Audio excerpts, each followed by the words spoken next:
Ça laissait le temps encore à quelques personnes Voilà, parfait. Parfait. C'est les aléas Et du encore une autre direct. qui vient d'arriver. C'est ça, super. Bon, ben, merci beaucoup en tout cas à tous de participer à notre webinaire en partenariat avec Cisco. Je suis accompagné de Pierre Balotto qui est justement avec moi en co-présentation sur ce webinaire Plan France Relance de l'Agence nationale de la sécurité des systèmes d'information dédié aux organismes publics. Et donc, je vais me présenter très rapidement. Donc, je suis référent cybersécurité au sein d'Elite Technologies et plus précisément dans la business unit Elite Cyber. Et donc, Pierre, je vais te laisser la main. Très bien, merci Mathéo. Bonjour. Donc moi je suis Pierre Balotto, je suis responsable cybersécurité pour le secteur public en France. À ce titre-là, et dans le cadre des partenariats que Cisco a avec Elite Technologies, nous allons vous faire cette présentation aujourd'hui qui se déroulera en 3 temps.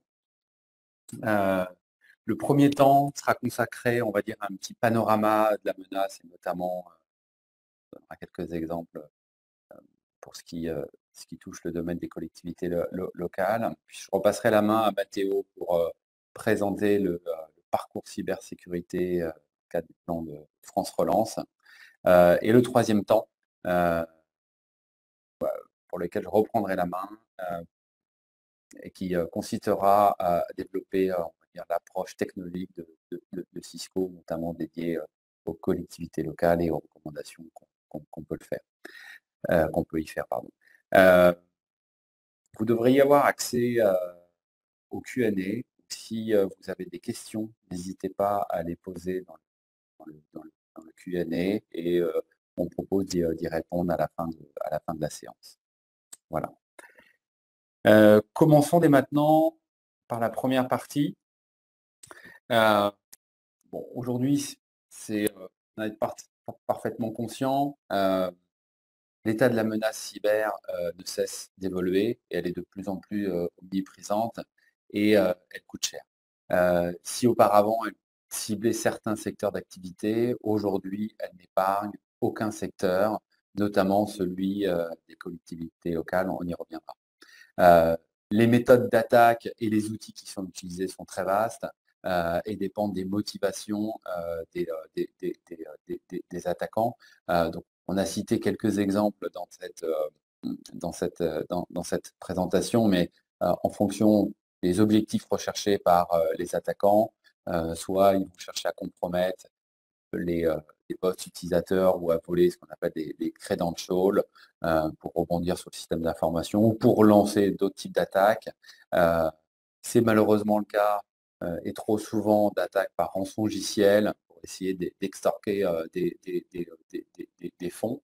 Il y a aussi de nombreuses compromissions de noms de domaine, une utilisation très vaste. Alors le rançongiciel en fait partie, mais de codes malveillants pour toujours dans un objectif de compromettre, soit de vol de données, soit de vol de credentials, soit pour faire des rebonds d'attaque sur les systèmes d'information. Et puis, le dernier, et qui n'est pas des moindres, c'est qu'en termes de vecteurs d'attaque, qui correspond à peu près, qui porte à peu près 85% des vecteurs d'attaque, c'est par le phishing qui correspond le premier biais de compromission.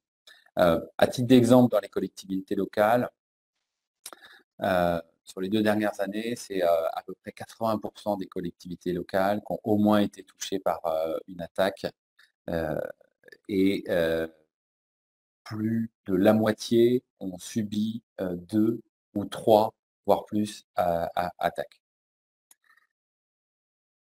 Par rapport à cet état de la menace, il y a aussi une réalité par rapport à l'évolution du monde numérique, notamment issue de la crise Covid, avec l'apparition en masse du télétravail, ou qu'on le qualifie autrement chez Cisco, qui est le travail hybride. Le 100% travail aujourd'hui au bureau n'existe plus, ou très peu. Certains secteurs très particuliers. avec maintenant une répartition du travail. Alors, les taux de répartition ne sont pas dépendent des secteurs, mais avec une part de plus en plus croissante du travail à la maison. En parallèle de ça, il y a une migration constante des applications dans le cloud. Et si on s'attache plus particulièrement au secteur public, il y a aussi une forte croissance de la digitalisation des services publics pour, on va dire, oublier le papier et le stylo et migrer, offrir un service qui soit de plus en plus en ligne. Tout ceci, si ça améliore, on va dire, les usages, ça crée une tendance d'augmenter, on va dire, la surface d'attaque. Si on se concentre un peu plus sur la réalité au niveau des collectivités locales et de ce qu'on a constaté, eh bien, comme je disais en introduction, si les menaces ou les attaquants ciblaient auparavant certains secteurs d'activité, comme des grandes entreprises ou des grandes institutions françaises, avec un objectif principal de renseignement. Depuis quelques années, on va dire les modes d'attaque ont évolué, notamment par des rançongiciels, et n'épargnent plus aucun des secteurs et ciblent notamment, on va dire, des, euh, on va dire des organisations peut-être plus simples et notamment les collectivités locales. C'est ce qu'on qualifie un petit peu du nouvel Eldorado des attaquants, pour lequel la majorité bien sûr des collectivités locales, parce que c'était pas la priorité, n'étaient pas préparées à ce type de menaces, et du coup, eh bien, leur niveau de protection n'était pas suffisant, n'est pas suffisant, parce que malheureusement c'est toujours le cas vis-à-vis de ces attaques qui, eh bien, avez certainement vu la presse comme tout le monde, ont souvent et malheureusement d'ailleurs un franc succès euh, pour les attaquants. Euh, du coup, ça a engendré bien sûr une prise de conscience du risque cyber qui aujourd'hui rentre pleinement, on va dire, dans les décisions, ce qui implique bien sûr de mettre en place une gouvernance globale en termes de cybersécurité qui n'existait pas auparavant, puisque les collectivités locales ne s'y étaient pas préparées. L'autre sujet, et dans cette présentation-là, c'est un petit peu la suite logique, vous l'aurez compris, c'est-à-dire que eh bien, il y a un nouveau sujet à adresser qui nécessite, on va dire, des investissements pour lesquels investissement n'était pas forcément prévu initialement. Euh, et donc pour lesquels c'est un petit peu l'objectif du plan de France Relance, on va dire d'aider notamment les collectivités locales à mettre pied à l'étrier, on peut le qualifier comme ça, en termes de cybersécurité. Il y a une réalité quand même du secteur, hein, puisque, et qui porte sur, on va dire, la composante humaine, pour laquelle il reste quand même une certaine pénurie en termes de compétences en cybersécurité. Alors bien sûr, lorsqu'on veut mettre en place cette gouvernance, et Mathéo le redira juste après, eh bien on a besoin de désigner des personnes qui seront responsables pour adresser tous les sujets de cybersécurité, quels qu'ils soient. Donc j'en ai fini pour cette première partie et je vais repasser la main à Mathéo pour la seconde partie. Merci Pierre. Je vais prendre la suite du coup et on va se focus maintenant sur le parcours cybersécurité, donc France Relance. On va commencer déjà par un rapide point sur l'historique déjà de chez Elite Technologies. Donc pour reprendre ce que disait Pierre, donc nous on a commencé sur la partie communication unifiée, téléphonie d'entreprise, réseau, visioconférence et espace collaboratif, et on a travaillé justement avec des organismes publics et on a pu voir que dans le temps, justement, on avait une augmentation aussi des attaques, des cyberattaques. Et comme nous sommes spécialisés aussi dans la partie sécurité, réseau sécurité, système, Et tous ces métiers-là, en tout cas de la sécurité, la suite logique était bien évidemment de partir sur une business unit vraiment dédiée à la cybersécurité et de pouvoir justement ajouter toute la partie processus et contrôle au sein d'Elite Technologies et pour justement nos clients. Donc comment nous avons pu justement structurer en tout cas cette équipe cyber pour pouvoir répondre justement à tous ces enjeux de cybersécurité quand même pu très bien l'énoncer Pierre. C'est voilà, c'est aujourd'hui déjà de quoi est constituée les équipes. Donc pour commencer, on va avoir vraiment le haut de la hiérarchie au niveau de tout ce qui est stratégie, responsabilité opérationnelle, gouvernance, stratégie. On va avoir les points en bleu justement avec notamment les RSSI, donc les responsables de la sécurité des systèmes d'information, et bien évidemment les responsables de plan de continuité d'activité et reprise d'activité. Donc ensuite, en dessous, on va avoir tout ce qui est ingénieur et la partie SOC manager pour tout ce qui va être mise en place justement de tout l'opérationnel et la stratégie. Et bien évidemment, en violet, ça va être tous les experts qui vont vraiment avoir une spécialité dans les métiers de la cyber, à la fois dans l'attaque, dans l'audit, dans la défense. Ça va être vraiment l'important de structurer, c'est ce que on a mis en place justement chez Elite Technologies et plus précisément Elite Cyber. Donc pour ça, bien évidemment, et de pouvoir accompagner les organismes publics, privés, bien sûr, on a dû justement se qualifier hein, et puis passer justement des certifications et des labels. Et pour ça, on a prétendu justement à cette partie expert cyber, donc qui est le label aujourd'hui d'État, qui va recouvrir toute la partie réponse sur incident avec bien évidemment la partie audit à la fois RGPD et conseil sur la sécurisation des systèmes d'information. Et pour vraiment compléter toutes ces démarches et pouvoir accéder au plan France Relance, on va avoir du coup la qualification prestataire terrain justement de l'ANSSI. Donc l'objectif étant bien sûr d'être agile, mobile et réactif pour pouvoir justement faire de la réponse sur incident, de pouvoir s'adapter aux différents organismes, hein, puisqu'on n'a pas tous les mêmes moyens, les mêmes budgets, les mêmes équipes, donc il va falloir pouvoir s'adapter. La partie multisite qui est intéressante aussi chez Elite Technologies justement, ça va être justement de recouvrir les territoires français et puis bien sûr une antenne en Israël qui va nous permettre justement de recouvrir le 7 jours sur 7 parce qu'on n'a pas les mêmes jours justement fériés, on n'a pas les mêmes jours ouvrés aussi.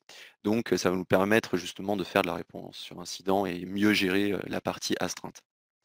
Bien évidemment, la cybersécurité, c'est aussi de la recherche et développement pour pouvoir justement améliorer non pas que la partie solution, etc., mais ça va être aussi la façon de penser, la stratégie et puis bah, toute la partie formation que va proposer aussi la France Relance et ce que peut amener également Cisco. Et pour rentrer maintenant dans le vif du sujet, on va parler un petit peu justement d'éléments concrets, notamment la une des journaux sur ces 2 dernières années sur les organismes publics. Donc ici, plus précisément, on va se focus sur un des éléments qui est donc la mairie de Saint-Cloud, qui a été victime donc en début d'année d'une cyberattaque, plus précisément d'un rançongiciel. Donc là-dessus, qui a été repris par l'Agence nationale de la sécurité des systèmes d'information, justement dû au contexte géopolitique de ces derniers mois. Aujourd'hui, c'est plus juste une affaire, je dirais, de la cybersécurité n'est plus juste une affaire, je dirais, de moyens, de rançon, mais c'est aussi, ça rentre aussi dans le cadre géopolitique. Donc l'importance pour compléter également ce que disait Pierre, bien sûr, c'est l'importance justement de sécuriser tous ces organismes qui vont être attaqués par différents justement profils de cyberattaquants. Donc là-dessus, ça va être plusieurs unes qui ont été réalisées, faites, et on remarque justement une multitude d'attaques sur les organismes de l'État français et plus globalement européens, bien sûr. Maintenant qu'on a vu ça, qu'on a vu qu'on avait justement des attaques, des motivations qui sont diverses et variées, l'État français a justement décidé de répondre à ces attaques et pour ça, lancer justement le plan France Relance.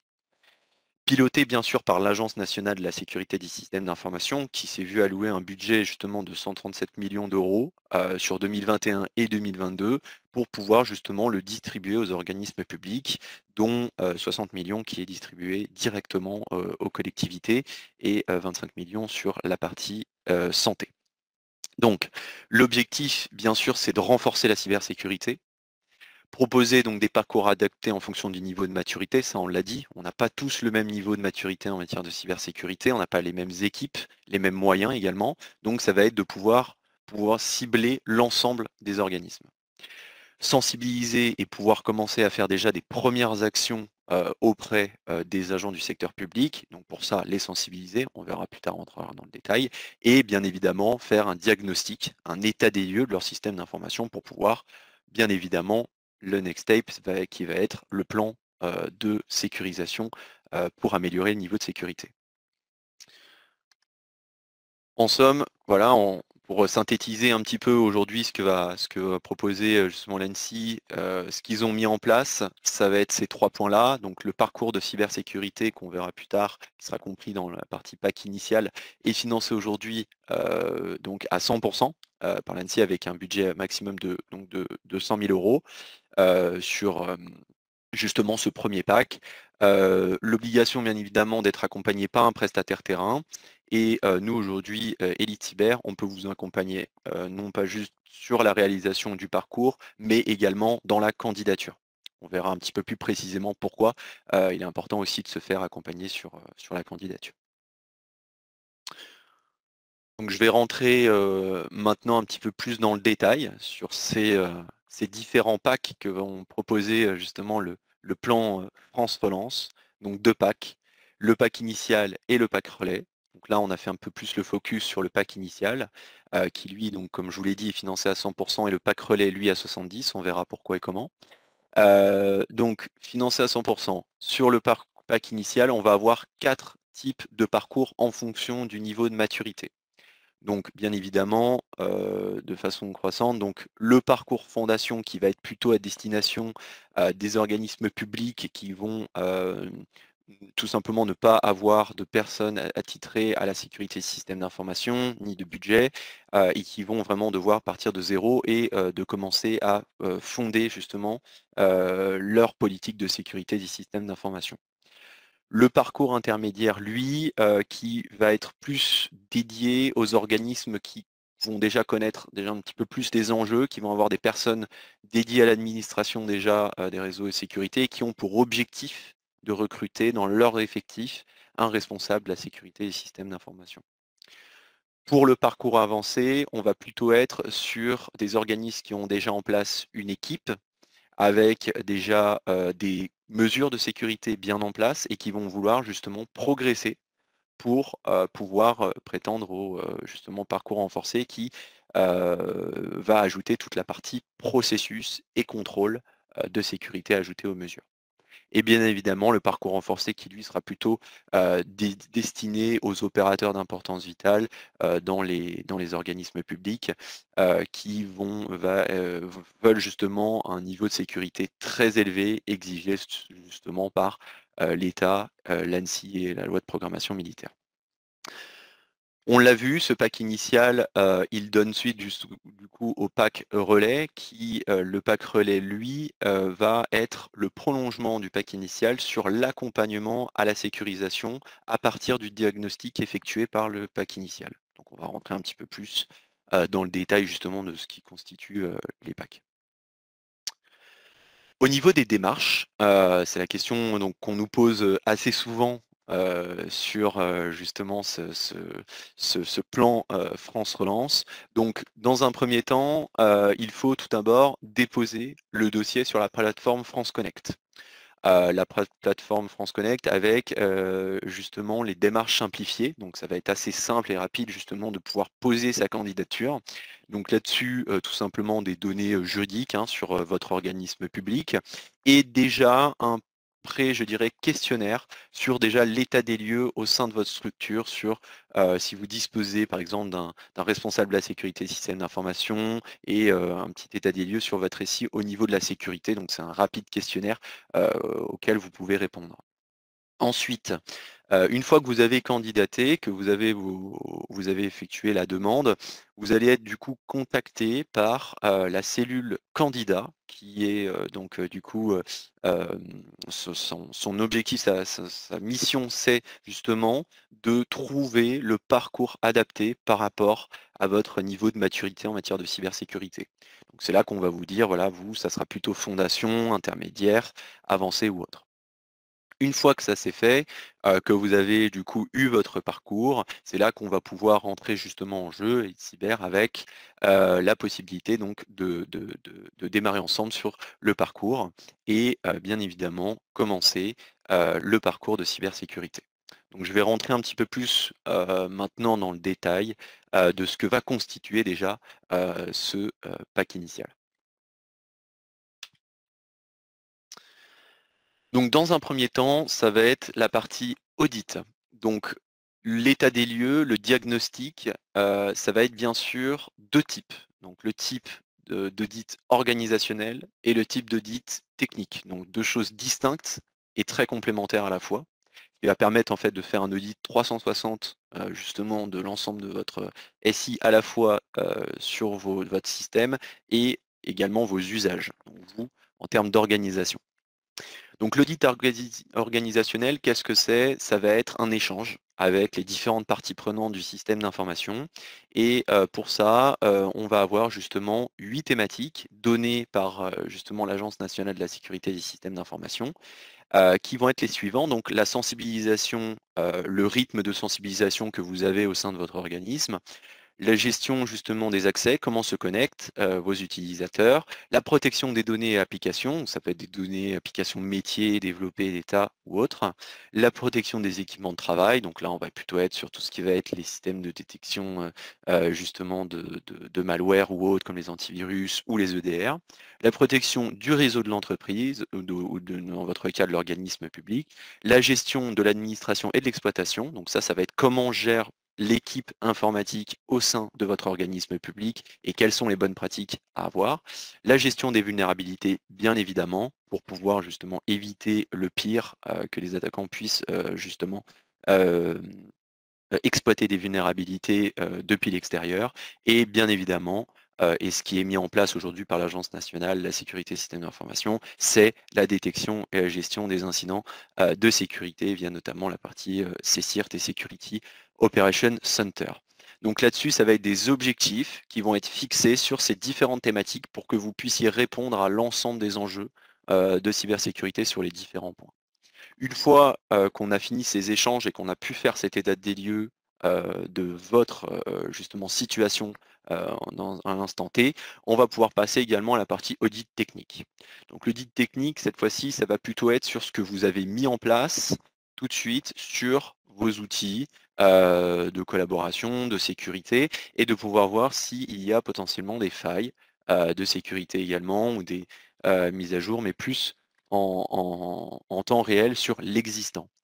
On va pouvoir également voir toute la partie scan des vulnérabilités, donc comme on l'a vu, la possibilité également de faire des tests d'intrusion, donc en fonction justement du besoin, si c'est plutôt du point de vue d'une personne qui va être à l'intérieur de votre organisme, plutôt à l'extérieur, et bien évidemment l'analyse forensique qui sera plutôt, elle, dédiée à trouver d'éventuelles portes dérobées au sein de votre système d'information, à savoir si vous êtes justement déjà victime d'un malware qui vous a infecté mais que vous n'êtes justement pas au courant. Donc ça va être vraiment les 2 premières parties qui sont données justement par l'ANSSI pour pouvoir justement vous auditer et vous diagnostiquer. Ça, c'est la première partie. La seconde, ça va être la sensibilisation donc, au risque numérique. Là-dessus, ça va être très intéressant parce que en fonction du niveau de maturité justement de votre organisme, vous allez avoir différentes cibles qui peuvent être sensibilisées. Ça peut être donc des personnes qui sont des administrateurs qui administrent justement votre système d'information. Ça peut être des représentants d'État, des maires, peu importe, des agents aussi du secteur public en interne et aussi également différents services en fonction justement du niveau de criticité des données qu'ils traitent et qu'ils gèrent. Et pour ça, on va pouvoir l'illustrer avec justement ce schéma-là et ces différentes bulles, justement, ça va être les thématiques auxquels on va pouvoir sensibiliser. Donc on va retrouver par exemple la gestion des mots de passe, la protection face au hameçonnage, la protection donc bien évidemment avec les enjeux aujourd'hui du télétravail, et également bien sûr la sécurité du PC et les bonnes pratiques. Donc ça va être pour la deuxième partie de ce pack. Donc pour résumer, sur ce pack initial, qui est le début justement, de ce parcours, ça va être la sensibilisation, l'audit technique et l'audit organisationnel. Donc ces 3 points-là qui sont complémentaires pour pouvoir vraiment réaliser un vrai état des lieux et un diagnostic pour, justement donner lieu à un plan de sécurisation qui sera adapté justement à votre structure. Donc voilà pour, cette partie. Donc ce qui était intéressant et ce qu'on s'est dit, justement avec Pierre, ça a été justement de, pouvoir donner un exemple, que nous a fourni justement également, l'ANSSI, car dans le cadre justement du prestataire, terrain, on ne peut pas justement divulguer des cas réels, mais on a pu, justement l'anonymiser avec justement cet exemple de pack initial intermédiaire, donc déjà un un petit niveau, je dirais, en matière de cybersécurité avec une volonté, justement d'évoluer vers le recrutement d'un RSSI, de quelqu'un dédié à ça. C'est une collectivité justement avec un ensemble de 1 180 agents. Et donc, comment, s'est déroulé justement ce parcours? Donc il s'est déroulé sur 3 mois. Dans un premier temps, ça a été bien évidemment la compréhension du contexte et des enjeux justement, de cette collectivité. Donc on peut, commencer à identifier les différentes parties prenantes à qui justement on va pouvoir échanger, justement des informations pour démarrer, comme on le disait, l'état des lieux, l'audit, hein. Et donc, le démarrage de l'état, donc de l'état des lieux organisationnels, donc l'audit organisationnel avec bien évidemment, la cartographie des zones justement de vulnérabilité du système d'information en fonction déjà rien que des processus et de ce qui est couvert ou non. Donc là a été lancé, les premiers échanges. L'analyse a pu commencer à être faite et courant du 2e mois, on a pu lancer également l'audit technique avec, l'état des lieux justement, via des scans de vulnérabilité sur un total de 180 IP, en interne de l'organisme, pour ensuite pouvoir tout de suite définir un plan de sécurisation et surtout, la mise en œuvre, des mesures urgentes à mettre en place. Pourquoi? Parce que si nous détectons des vulnérabilités trop critiques dès, l'état des lieux, nous pouvons tout de suite agir dans justement ce pack initial et ne pas attendre le plan de sécurisation pour pouvoir justement corriger, les vulnérabilités qui sont dites trop critiques. Un exemple de vulnérabilité, trop critique, ça a été, ce qu'on a vu en début d'année, et en fin d'année dernière, pardon, la partie Log4j qui, justement était une vulnérabilité très critique qui permettait de prendre le contrôle à distance, sans justement grande compétence en informatique et sans, canal de communication, comme le phishing ou autre. Voilà, depuis un attaquant depuis l'externe. Donc une fois que cet état des lieux a été fait, on a terminé par la partie sensibilisation et formation, à la cybersécurité avec justement les administrateurs et le service, ce qu'on avait dit juridique et puis, l'ensemble des agents pour quelque chose de plus, global. Donc voilà, l'exemple qu'on peut avoir déjà sur un pack initial. C'est assez synthétique. On va avoir, d'autres actions et ça sera forcément très adapté en fonction, de votre organisme et je terminerai en tout cas sur, bien évidemment, le principal là-dessus, c'est voilà, les livrables. Aujourd'hui, qu'est-ce qui reste en main propre, pour, justement, votre, organisme? Ça va être le support de formation, bien évidemment, à destination donc, de vos agents ou de différents services, les rapports d'audit technique organisationnel et bien sûr le plan de sécurisation dans le temps du système d'information, bien évidemment planifié, coté en termes de jour homme et planification dans le temps. Voilà pour en tout cas cette partie parcours cyber et je vais laisser la main à Pierre pour la suite.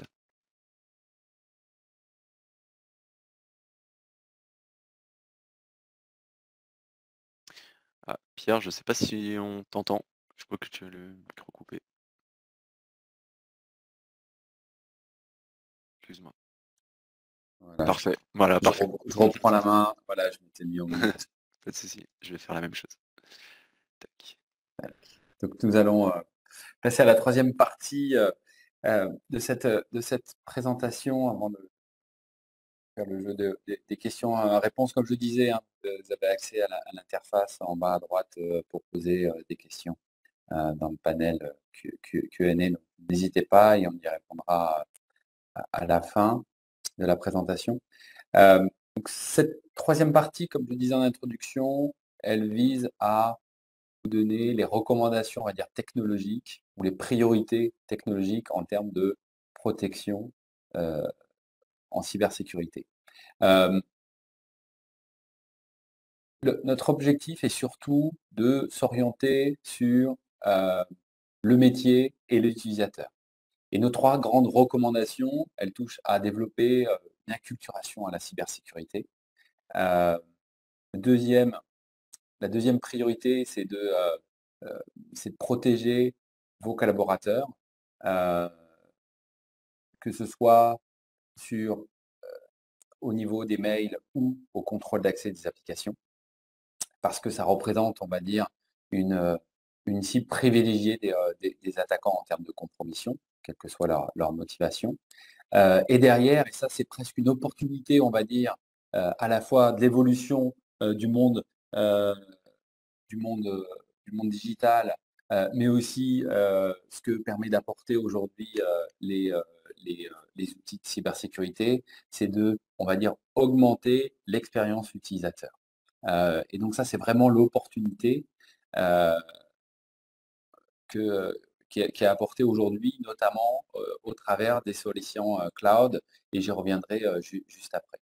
Et donc, d'un point de vue purement technologique, eh bien, il faut déjà axer, euh, on va dire la sensibilisation des utilisateurs. C'est de protéger le mail qui, comme je disais tout à l'heure, représente à hauteur de 85% le premier vecteur d'infection. C'est de rajouter des doubles authentifications sur l'accès aux applications. Et pour la dernière partie, c'est de bénéficier ou de tirer parti de toute la puissance du cloud en concentrant l'ensemble des services de sécurité offerts par le cloud. C'est ce qu'on appelle chez Cisco Secure Connect, pour lequel je vais le développer juste après. En termes d'exemple, et pardon, juste avant de venir aux exemples, quand on a fait cette présentation en termes de recommandations, il faut garder des objectifs en tête. C'est-à-dire que, et ça, c'est vrai pour, clairement vrai pour les collectivités locales ou les petites organisations. On peut retrouver le même principe dans le domaine privé. C'est que l'apport sécuritaire doit être simple. Il doit être simple à mettre en œuvre et aussi simple à maintenir.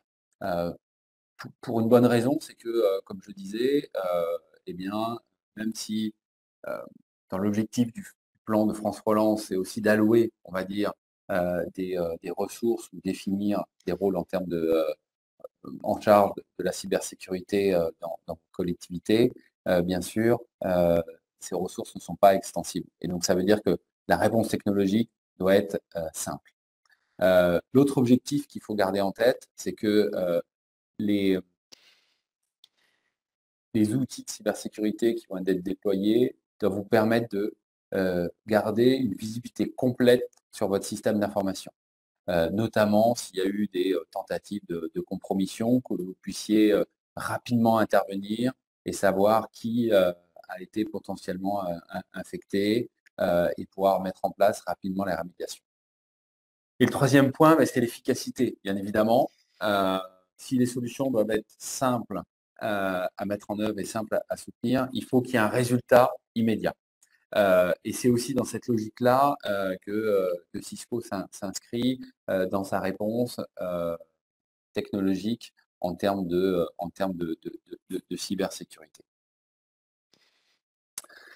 Si je reviens aux exemples, Donc je parlais tout à l'heure de sensibilisation. Donc il y a plusieurs axes pour sensibiliser vos collaborateurs. Donc on peut faire des simulations de phishing pour, on va dire, leur apprendre à pas tomber dans le piège des attaquants. Ça va être aussi des formations en ligne. On va retrouver également des exercices qui vont leur permettre d'éviter de tomber dans les pièges des campagnes de phishing, notamment. Euh, L'ensemble de cette sensibilisation, son intérêt, c'est également qu'elle va être dédiée en fonction on va dire, du rôle du collaborateur dans votre organisation. Et donc, si c'est des personnes qui sont plutôt à la finance, on va pouvoir leur dédier un parcours de sensibilisation qui s'attache réellement à leur métier. Et comme je disais, c'est le métier et on va dire la première composante que l'on prend en ligne de compte et pour lesquels, que ce soit le service ou les outils, doivent répondre in fine au métier.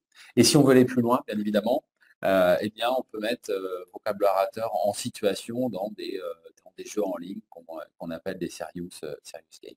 Bien sûr, on peut associer ça par tout un tas on va dire, campagnes de communication pour, on va dire, entretenir cette sensibilisation au quotidien. Si je rentre un peu plus dans la partie, on va dire, technologique, donc j'ai 2 slides sur le sujet et la dernière sera pour les plus gourmands, vraiment, vraiment orientés avec des schémas d'architecture.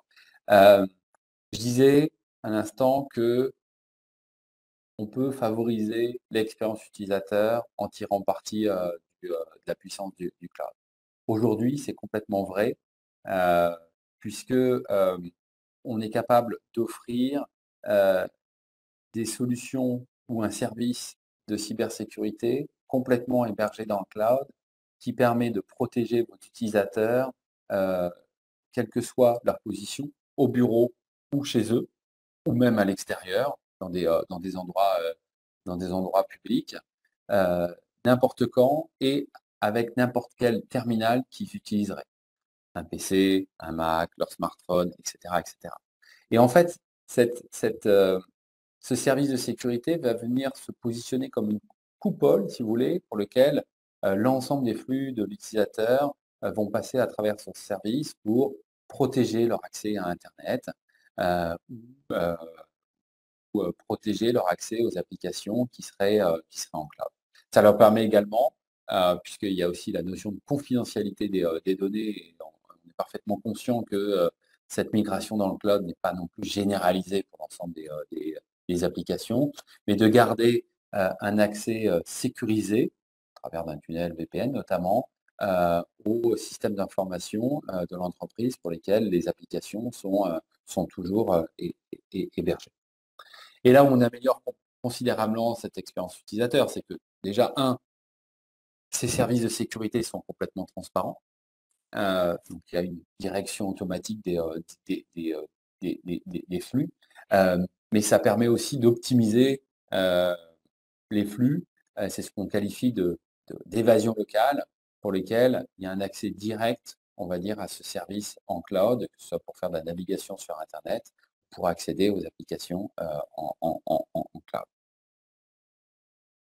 Et donc, voilà, comme vous l'avez promis, cette dernière planche que je ne vais pas commenter dans le détail, puisque j'en ai déjà décrit un certain nombre, mais ça donne, on va dire, une représentation d'architecture globale avec l'ensemble des services qui peuvent être hébergés par le cloud pour, on va dire, garantir la sécurité de vos collaborateurs, que ce soit avec n'importe quel device, quelle que soit leur position et n'importe quand. J'en ai fini pour cette présentation. Enfin, nous en avons fini, pardon, avec Mathéo pour cette présentation. On peut passer à la partie questions-réponses. Ouais. Si vous voulez poser directement vos questions à l'oral, vous avez la possibilité de lever la main et à ce moment-là, on vous donnera la parole.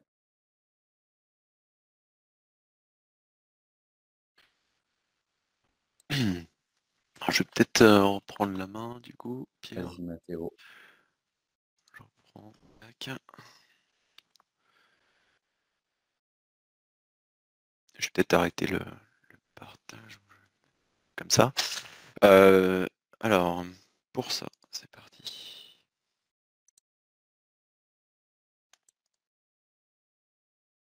Là-dessus.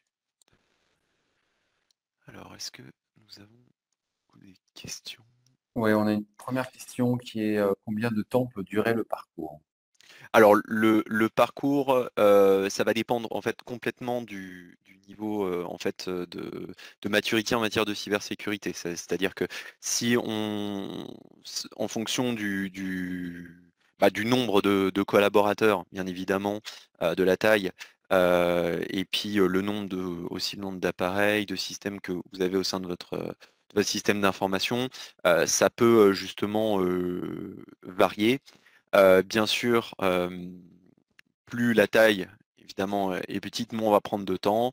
Je dirais que pour un organisme, là on avait donné l'exemple de 1180 agents avec le nombre de machines quasiment associées.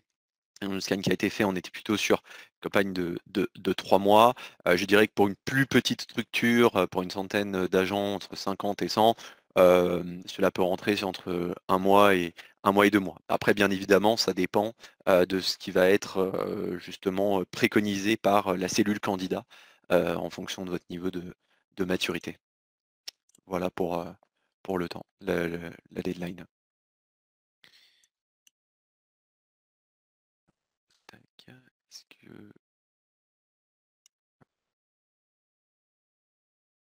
Je ne sais pas si on a d'autres questions, Pierre. Je regarde. Non, pour l'instant, c'est la seule. Merci beaucoup. Ok. Voilà, bon, en tout cas pour les questions, si vous en avez, bien sûr, en plus, nous, ce que nous allons faire avec Pierre, bien sûr, c'est de vous envoyer cette présentation. N'hésitez surtout pas à revenir. De toute façon, on fera cette démarche-là. Et puis, si vous souhaitez... euh, alors voilà, on a une autre question, il me semble. Excusez-moi, c'est... je ne sais pas, Pierre, si tu vois la question. Oui, une fois inscrit, c'est Elite qui nous contacte. Alors, ce qu'on fait, c'est que nous, globalement, on accompagne de A à Z. Donc, ce qu'on vous préconise, c'est plutôt qu'on le fasse ensemble. C'est-à-dire que si vous souhaitez justement partir sur ce plan France Relance, ce qu'on peut commencer à faire, c'est tout simplement déjà préparer une réunion, une séance ensemble, pour qu'on puisse vous accompagner aussi sur le remplissage, bien évidemment, des informations et puis surtout des questions. Parce que bien évidemment, répondre aux premières questions, c'est intéressant euh, d'avoir justement ces éléments-là. Ah d'accord, vous avez déjà été inscrit. À ce moment-là, ce qu'on peut faire, c'est que vous pouvez, on peut échanger justement là-dessus pour savoir un petit peu ce que vous avez déjà en interne et puis voir ce qui va être pour voir en fait le suivi de ce qu'on va vous donner également pendant votre salut candidat pour préparer bien en amont quelque chose encore plus adapté justement selon votre parcours. Alors, il y a une personne qui a levé la main pour laquelle j'ai envoyé une demande de unmute. Il faut l'accepter pour que vous Ah puissiez oui, ça y est, c'est parler. bon, le son est activé. Voilà, très bien. Oui, bonjour. Bonjour. Bonjour. Oui, je suis Monsieur Yael, mairie de Champigny-sur-Marne. Oui. Santé. Et je m'aurais posé la question sur, vous avez parlé tout à l'heure des formations de sensibilisation sur le phishing pour les utilisateurs. Et Oui. moi, ma question, elle était, est-ce que vous avez des plateformes en ligne pour des mini-formations de ce type? Mm. Oui, alors là-dessus, oui. Là-dessus, on a justement avec notre partenaire justement ici présent Oui. justement des plateformes dédiées justement à ça. Ok. Je sais pas si tu veux. C'est ouais, c'est des plateformes qui sont hébergées en cloud, euh, Ok. qui sont pour lequel enfin, l'accès est très simple, hein. Comme je disais, enfin, la seule intégration, c'est de pouvoir remonter on va dire, vos points de contact, euh, ou, votre annuaire, pour lequel derrière on lancera, on va dire, la campagne de phishing. Et après, dans l'interface, vous allez choisir le type de campagne, puisqu'il y a tout un tas on va dire, d'exemples qui est proposé en termes de campagne de phishing. Vous Ok. pouvez aussi, comme je disais, créer des parcours de sensibilisation dédiés à, dédiés à certaines populations en fonction de leur Leur maturité. C'est ça, voilà, tout à fait. exactement. Et À c'est là titre où d'exemple, on a une mairie qui a souscrit à cette offre-là, pas plus tard qu'hier. Ok. Et je suppose que c'est une inscription qu'il faut faire. alors là-dessus pour l'inscription, on vous accompagnera justement sur cette partie-là. Déjà Ok. pour comprendre un peu plus déjà votre contexte, vos enjeux, pour qu'on puisse justement adapter aussi bien évidemment la partie formation. Parce que ce qui est intéressant, c'est de comprendre votre contexte, si on a potentiellement des personnes qui sont réfractaires ou non au changement, ce genre de choses, ou si c'est vraiment embryonnaire. Et là-dessus, à partir de là, on va pouvoir adapter justement une stratégie pour réaliser la formation. C'est ça qui est intéressant. Et il y a un point où que j'ai pas mentionné. On a candidaté il y a de cela 3 semaines et on a été retenu. Et aujourd'hui, on est à la phase audit. Et donc, on est en attente en fait du retour de l'ANSSI sur le parcours, D'accord. Donc, sur le plan de relance. d'accord. Donc là, c'est vraiment la première partie. C'est-à-dire que là, vous avez été contacté, vous êtes sur la cellule candidat et ils sont en train de vous donner justement l'audit ou pas, c'est ça? Ils vous disent Euh, si vous allez avoir quel oui, parcours. la semaine dernière, on a renvoyé le fameux fichier Excel avec le D'accord. recueillement de toutes les infos. D'accord. Et là, la prochaine réunion, c'est dans 2 semaines. D'accord. Bah, là-dessus, ce qu'on va faire, c'est qu'on va vous prendre contact justement avec vous pour Oui, pouvoir justement voir tous ces points et puis pour pouvoir justement proposer en tout cas notre accompagnement sur la partie parcours pour qu'on puisse justement voir avec vous et travailler avec vous sur ce parcours. ok, parfait. Très bien. Je regarde s'il y a d'autres questions ou d'autres mains levées.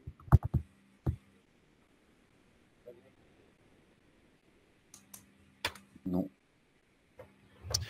Très bien. Alors, on conclut justement sur ce qu'on s'était dit, Pierre, sur la partie globale, peut-être cybersécurité, ce qu'on s'était dit sur ce plan-là. Ouais, Voilà, tu veux commencer, Pierre? Je te laisse la main. ouais, et puis je te laisse Vas-y. la main. Vous l'aurez compris par rapport à tout ce qu'on vient de dire, on est vraiment dans une approche avec ce plan de France Relance, de pied à l'étrier euh, en termes de cybersécurité. Et comme le disait Mathéo, eh bien, on prend en compte le niveau de maturité qui définit le point de départ, on va dire, pour lequel il y aura un accompagnement sur le long terme, parce que malheureusement, cette menace cyber euh, est plutôt à une tendance croissante que décroissante. Et donc, voilà, l'idée, c'est de construire cet accompagnement dans le temps, pour lequel, pour mettre ce pied à l'étrier, il y a un financement de l'État français. Derrière, bien sûr, toutes on va dire les mesures en termes de gouvernance, de sensibilisation ou les moyens de protection doit être durable dans le temps. Exactement. Je pense que là-dessus, Pierre, c'est un point très, très important, de bien souligner que oui, France Relance va attribuer du budget et c'est vrai que c'est une aide qui est très importante et qui est même nécessaire pour certains organismes. Mais il faut savoir que voilà, avant France Relance, il fallait déjà sécuriser déjà le système d'information, pendant et il faudra le faire après. Et qu'aujourd'hui, c'est une proposition pour justement avancer sur ces sujets-là et sensibiliser, mais que de toute façon, c'est vraiment quelque chose de très global et qu'on a une multitude justement d'actions à mettre en place, dont bien évidemment France Relance, pour sécuriser vos organismes. Donc voilà. Merci beaucoup Pierre, merci à tous. Merci Mathéo. Je te souhaite une Merci pour excellente votre attention ouais, fin de journée. Oui, et un très bon appétit. On vous dit à et bientôt. également. À bientôt. Merci beaucoup, au revoir. Au revoir.